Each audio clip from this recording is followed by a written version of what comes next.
প্রশান্ত মহাসাগরের অতল গভীরে শুরু হয়েছে এক ভয়ঙ্কর নিঃশব্দ তোলপাড়। পৃথিবীর বুকে নতুন করে উষ্ণতার দানব হয়ে হাজির হচ্ছে শক্তিশালী এল নিনো। বিশ্ব আবহাওয়া সংস্থার সাম্প্রতিক সতর্কবার্তায় স্পষ্ট হয়ে উঠেছে যে জলবায়ুর এই রুদ্র রূপ শুধু সমুদ্রের গভীরে সীমাবদ্ধ নেই, বরং এটি ধেয়ে আসছে আমাদের প্রতিদিনের স্বাভাবিক জীবনযাত্রাকে তছনছ করতে। ইতোমধ্যেই আফ্রিকার রুক্ষ প্রান্তর থেকে শুরু করে ইউরোপের সবুজ জনপদ সবখানেই চলছে প্রকৃতির সঙ্গে এক নির্মম লড়াই। দাবানলের লেলিহান শিখা গ্রাস করছে একের পর এক বনভূমি, আর দক্ষিণ এশিয়ায় মৌসুমি বৃষ্টির তাণ্ডবে জনজীবন বিপর্যস্ত। এই বিভীষিকাময় পরিস্থিতির মাঝেই জাতিসংঘের মহাসচিব অ্যান্টনিও গুতেরেস উচ্চারণ করেছেন এক চরম সত্য, যা বুঝিয়ে দেয় বিপদ এখন আর দরজায় কড়া নাড়ছে না, বরং ঘরের ভেতর থাবা বসিয়েছে। বিজ্ঞানীদের আশঙ্কা অনুযায়ী প্রশান্ত মহাসাগরের মধ্যাংশে সমুদ্রপৃষ্ঠের তাপমাত্রা স্বাভাবিকের তুলনায় প্রায় 3 ডিগ্রি সেলসিয়াস পর্যন্ত বৃদ্ধি পেতে পারে। সমুদ্রের এই অস্বাভাবিক জ্বর পুরো পৃথিবীর আবহাওয়া চক্রকে উল্টে দিতে পারে। এর সরাসরি প্রভাবে আফ্রিকা, দক্ষিণ ইউরোপ, ভারতীয় উপমহাদেশ এবং দক্ষিণ আমেরিকার বিস্তীর্ণ অঞ্চলে দেখা দিতে পারে অভূতপূর্ব ও ভয়াবহ তাপপ্রবাহ। প্রকৃতির এই চরম বিপর্যয়ের পেছনে মানুষের অন্ধ ঔদ্ধত্যতাকেই দায়ী করেছেন বিশ্ব নেতারা। জীবাশ্ম জ্বালানির মাত্রাতিরিক্ত ব্যবহার এবং যত্রতত্র নতুন কয়লা, তেল কিংবা গ্যাস প্রকল্পের অনুমোদন এই সংকটকে দিন দিন আরও বেশি ঘনীভূত করে তুলছে।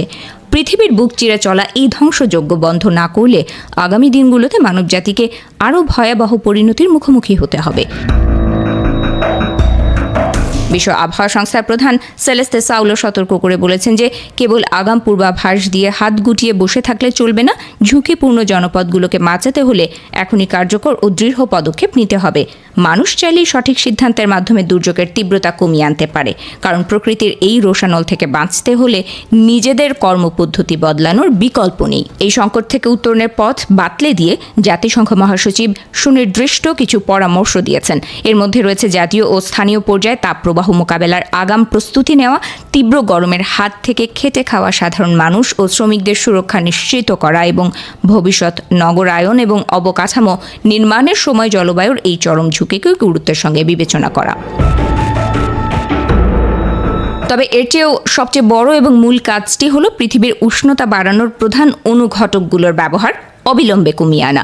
খণ্ড খণ্ড দুর্যোগ হিসেবে না দেখে পুরো পৃথিবীকে বাঁচাতে হলে জীবাশ্ম জ্বালানির ওপর নির্ভরতা কাটিয়ে ওঠার রাজনৈতিক ও সামাজিক সদিচ্ছা দেখাতে হবে।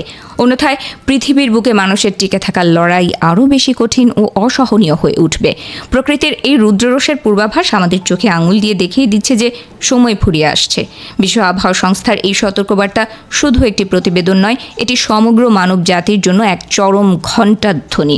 সময় মতো সঠিক সিদ্ধান্ত না নিলে উত্তপ্ত এই পৃথিবীর ভবিষ্যৎ আমাদের সকলের জন্যই এক অনিশ্চিত অন্ধকারের অতল গহ্বরে হারিয়ে যাবে।